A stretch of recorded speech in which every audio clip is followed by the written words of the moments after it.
pleased, echoing what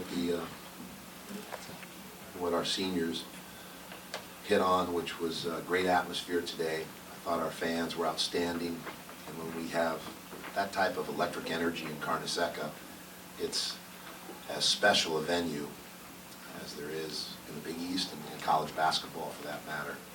So it really comes to life when the fans bring that level of energy. And Carnesecca comes to life when the fans bring that level of energy. And then pleased that we were able to send our seniors out with a victory on their home court here on campus. And of course, we'll have a chance to do that as well at Madison Square Garden. I thought we were able to solve the riddles that hurt us in the first maybe 26 minutes of the game. We didn't have an answer for Seton Hall. They ran precise offense. They made the extra pass. They had excellent spacing. They showed good judgment and choices on most every possession. And then we went to our 2-3 zone, and that completely shifted momentum, held them to 35% shooting in the second half, and we closed the gap on the rebounding, ended up only being -1 on the boards. And then when we get stops and play defense, it generates our transition game. We're able to get out and get some easy buckets, and then we torched the nets from long range. Another exceptional night from the three-point line. Jamal Branch, I thought, it was a real lift or a spark. The game kind of pivoted on those couple shots, and then the 2-3 zone, as I alluded to, was the difference on defense. Mr. Coach? Steve, you guys have seen this, you did see this so much. You looked the last night after, you guys probably played as well as you could have hoped for. I mean, how much of an edge is it to have a bunch of seniors who've gone through this? Yeah, it's critical. I mean, seniors in college basketball have great value. I look back at my career, the 5, best seasons as a head coach are when we had kids that matriculated over the period of 4 or 5 years, because you had the red shirt in here.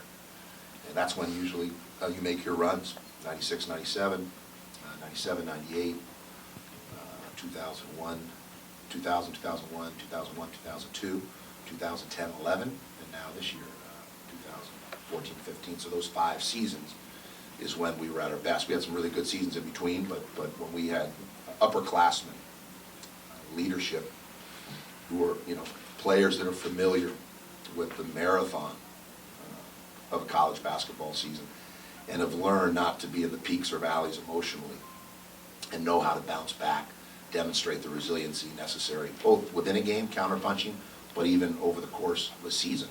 We had a tough stretch of games. But we're in the Big East. We're playing teams like Duke and Gonzaga, and, Villanova, and those are 3 of our losses. They're going to be 1 or 2 seeds. So you're learning, even though you absorb some punches and you're not into moral victories. When you play the rugged schedule we have, and you're in this league, it's going to get 6 in the NCAA tournament.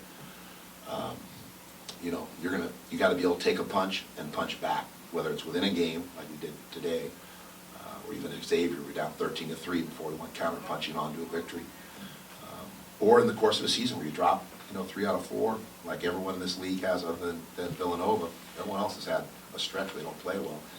But the key is, do you learn and grow from it, and then win 4 to 5 as we have here, and a couple more home games, some tough road games. Then we got the Big East tournament, so a lot of basketball still ahead of us here. That's the good news. We're already at 18 wins and still building our resume. And clearly, we've got to accumulate some more victories, and our kids know that. They're hungry and humble and kind of eager, earnest kids you can see up here. They're all getting their degrees in the spring, which is what's most important. Well, initially, I was thinking we were going to bring each senior out 1 at a time. Then I realized that would probably take too much time. And so I put it back in so they could share the huddle and some time together as a group, all 5 of them, because they've been through so much, each with different types of journeys. Each have had different challenges, but all of them exemplary in the way they represent this school. And all of it are their degrees. So I thought it was appropriate they did it as a group. They came in as a group. We lost, Harkless and Jakar Sampson to the NBA. We lost Amir Garrett to pro baseball. It'd be nice to have those 3 guys today. We'd be obviously in a little different position with 2 NBA players and Amir. But I love this group and what they've done to kind of, restore or give us some traction here at St. John's, where we've become relevant. We have sellout crowds like this, and fans that are engaged and care and get upset when we lose and get rid of the coach. That means we've done our job. When you have fans engaged that are passionate, that really care, as opposed to the apathy we had for 10 or 12 years here. So I understand the racket, and I'm just so pleased these kids represent us in a first-class manner, and they've made us relevant. So every season now we're in the hunt for a tournament, or we're going to be in the tournament, or we're doing something in the postseason. That was the job I was asked to do when I came here, so I'm just really happy for this group. Kevin Willard's a hell of a basketball coach. He's probably one of the better young coaches in the country. Just in terms of their schemes and the way he positions his team, they've been a thorn in our side. They've dominated this series. No one's blowing us out more than Seton Hall on their home floor. I think maybe 35 or 40 we lost by. The year I was out, I think we lost by 35. And my first year here, when we had a team that went on to the tournament, they blitzed us by 40. So he's a heck of a basketball coach, and he positions his players, to be successful. But without Gibbs and without Cena, those are two players that can stretch the floor and knock down shots from long range, as well as make decisions off the bounce, creating at the mid-range for themselves and their teammates. They're shot makers and playmakers, and they have college experience at this level. And they were two of the keys to our defeat on New Year's Eve over there at Seton Hall when they whacked us. So they're a completely different team without Cena and Sterling Gibbs. Gibbs is their central nervous system, on the move. He's their quarterback. He orchestrates. He's the conductor. And Cena is a spot-up player that also has a lot of basketball savvy. So we wouldn't have been able to stay in that zone if those two players were on the floor today, because they would have bombed us out. It's tough enough with Whitehead and Mobley, who both stroke threes. But if you add Gibbs and Cena, now you have four guys that can bomb you out. That's why they beat Villanova. That's why they got off to a great start. And then they just had a disjointed season, much like our own. Once we haven't been healthy since that New Year's Eve game against Seton Hall. It was the last time we had a full complement of players that were healthy. We're still not there, but we're a little closer to being at full strength. And you got to absorb that and try and keep accumulating wins. Yes. Yeah, I'd like to, because we're so banged up. Ideally, if we didn't have to use Obekpa for a couple days, keep him rested,